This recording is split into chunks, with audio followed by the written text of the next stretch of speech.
Assalamualaikum. Good morning, my students. So, how are you, students? I hope you all are fine. I'm your physics teacher again from United Public School, Tandur. As I said, I am your physics teacher. This was 8th class physics subject, right? And in last class, we have discussed about some topic under friction. We are still under our second unit, that is friction. We have discussed about some topics, and in last class we have discussed about increasing and decreasing friction. This was we have completed in our last class. In today's class, inshallah, we will discuss about necessary evil. What is the necessary evils of friction? Before going to our topic, let us just recall about the increasing and the decreasing friction.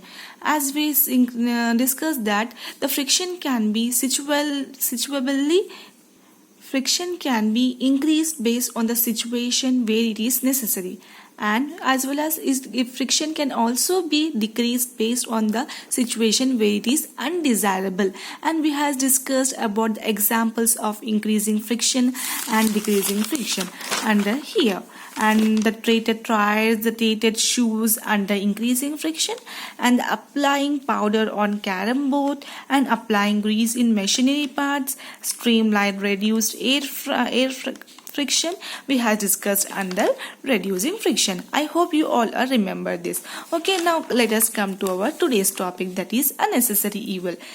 The name itself, the topic name is unnecessary evil, which means the name itself in saying that the friction is necessary, which means the friction is necessary at one hand, as well as on the other hand it is not good. It is against us, not good for us. It is evil. Okay. So in both, first we will discuss about the advantages of friction. Why, how the friction is necessary, why the friction is necessary, and how the friction is necessary to us. Okay, so the advantages of friction. First, in advantages, friction helps us to walk. Without friction, we can't walk. For example, we are walking on a smooth surface. To walk on our smooth surface, as I said before, that perfectly smooth surface is not really exist in our not really exist on Earth. Okay, which means it has some ups and downs, which means a perfectly smooth surface not exist. But still, when we walk on the soft surface, smooth surface, we can't walk, because if we want a grip to hold our stand on the surface. If without grip, we can't walk. So friction helps in maintaining grip as well as to walk. As I said, friction helps in walking. It also helps in running, which means it also helps in running and jogging. It means walking is under running as well as jogging. So friction helps in walking as well as it helps in running and jogging, without which we can't do our daily activities. And come to our third point, that is it helps us to hold things. For example, I am holding a pencil. It can't be stop in one place. It will be continually moving, but with the help of friction, we can hold the object in our hands, or we can hold the object. It will give a, with the help of friction, it will give a grip to hold the things. Okay, right? So friction helps in holding the things. And next, it stops a moving object. For example, I push a pencil in this direction, then it will be goes on moving, and it will be goes on moving. But at one point, the friction will comes in opposite direction. It will stop the object to go on in that direction, which means, as I said in our last classes, that friction is opposes to the motion. The object is in this motion, then the friction will come from another direction. So friction helps in moving the objects and stopping the objects, right? Thirdly, it helps us to start and stop a vehicle. As I said, friction is opposes to the motion. It helps in starting the vehicle as well as it helps in stop a vehicle, and which means it helps in moving vehicle on a surface. and which means the vehicles are moving means it helps in transportation as well as traveling. So without friction, all these things can't be happen. Come to the next point, that is matchsticks. To match the sticks, when we match a stick, right? To match the stick to get a fire, we need friction, without which we can't match our stick and we can't get a fire. When you match a stick, there is some roughness over the box that creates a fire. Okay, which means the friction is produced in it. If the roughness is not present on the matchbox, then if we slide a stick on the matchbox, then it will just slide it. It can't create a fire on it. So friction also helps in matching the sticks. And spike shoes, as you see that our sport cricketers, when they play on the ground, on the time they wear shoes that had spikes and the grooves on the lower part of the shoes, right? That helps them to give a grip so that they can run, they can play a cricket or another sports, right? Another point is rubbing the hand. When you rub your both hands, what will you observe? That it produces a heat, right? In rubbing, this case, rubbing the hand, we will what you will see that both hands can produce heat. When we rub our hand, it produces heat. So in both the cases, the matchsticks and as well as in rubbing the hand, it produces, in both the activities we observe that the friction is present, which means temperature of the surfaces increases and matchsticks catches the fire because of increase in temperature by friction.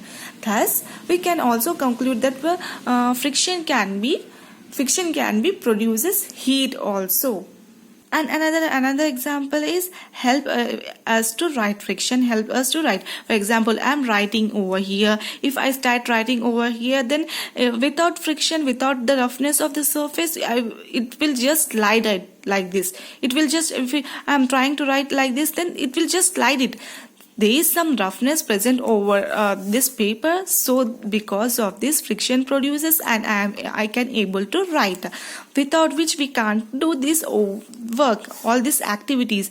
With the friction only we can all these activities, right? Coming to the next, that is disadvantages of friction and how it is disadvantages, how it is against to us. The friction, how it's against to us, let us discuss. That is, first, friction opposes motion. It always tries to, the friction will always try to stop, or it will always try to prevent the movement of the object. When you when you push a pen, then it will goes on this direction, then opposes the direction. Friction will be, at some point it will try to stop and it will succeed in it. It will stop the motion. So it is always opposes to the motion or the movement of the object. Come to the next point, that is friction produces heat, results in wastage of energy. When rubbing, we have discussed in matching sticks and in rubbing the hands, friction, it produces some heat, which means it produces heat. What is heat? It is a form of energy. Heat means is form of energy. So friction produces energy and it results in wastage of energy. When this rubbing of hands and matching the sticks produces heat, right? In that, lots of energy is wasting. So energy is very important. It is precious, very precious to us. We can't waste that energy. So in this case, due to friction, unnecessarily a lot of heat energy getting wasted. And another is aeroplane or the aircraft. As you listen that the aeroplane or the aircraft, when they are traveling on the air, they will tear the air and they will travel in the air. So it produces some noise, that is noise pollution. It wasting energy. The friction wasting the energy and it produces noise pollution. And that is Another is forest fire, lead to the fire and air pollution. The friction when the in forest when the trees are cut it, and they are when two trees are rubbing together, then it leads to fire, and this fire will get extend to all the forest, which makes air pollution. The forest fire, the main disadvantage of friction is the forest fire. It lead to the air pollution and the destruction of forest. Coming to another, noise produced in machines. When the machines we started na vehicles, washing machine, when we use it, it produces some type of noise. That noise is because of friction, which means the energy is wasting. That is disadvantages of the energy is getting waste. We can't let that the energy will waste, because energy, as I said, energy is precious to us. We have to save that energy. So friction, it also disadvantages to us, right? So this is our advantages and the disadvantages of friction. By this we have completed our second chapter, that is friction. I hope guys you are getting my points, you are understanding my lesson, my point of views. Okay, right? I hope so. So children, this is your today's homework.